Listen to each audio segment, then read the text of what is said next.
Then, in 1979, while the garage was being cleaned out, Frank and his grandfather opened the box.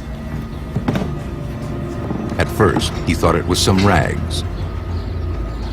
A closer inspection, however, revealed kneecaps, severed limbs, a partially decomposed skull. There was also jewelry, including a gold chain with a crucifix. Frank recognized them as belonging to Janice Hartman. Grandma's heart's too bad. She'd never be able to stand. His statement to us was, I couldn't do anything for the person in the box, but I was going to protect my grandma.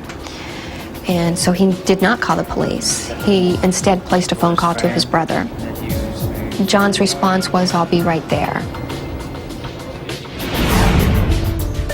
John drove over to the house, put the box into the front seat of his Corvette, and drove away.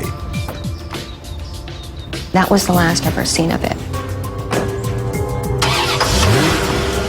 His testimony was valuable, but did not assure a slam-dunk case. Frank's grandfather was long dead. No one could confirm the tale. We had no body, we had no crime scene. And although you can prosecute a no-body homicide case, which is something I was willing to do, it's very difficult. The FBI searched the property in the area that had once been owned by John Smith or his family. They found no box. I know that box exists, now we gotta find the box. How do we find the box? It's a proverbial needle in a haystack. Time was running out. In search of the box, Ohio detectives drafted a memo and sent it to law enforcement agencies across the state and neighboring counties in Indiana and Michigan.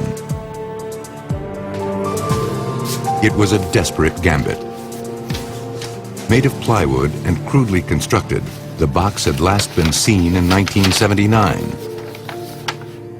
The chances that it had been found, preserved, and still contained the remains of Smith's first wife were slim indeed. For detectives in Newton County, Indiana, however, the memo triggered a memory. Newton County Sheriff's Department. He immediately calls up at Wayne County Sheriff's Office and says, Brian, I think I've got your girl. One detective recalled a case from 1980 when he was a young deputy sheriff. A road crew working on a rural county highway had discovered a plywood box. Inside the box, the dismembered remains of a female body. The body was never identified. Locals around town merely called her the lady in the box. Just by good luck, they still had all the original evidence still in evidence storage. They had the box, they had the contents, they had her jewelry, her crucifix, everything described in the box they had. They had buried her remains in a Jane Doe grave, so she was out in a cemetery. The next step was we have to go to the cemetery and exhume her body.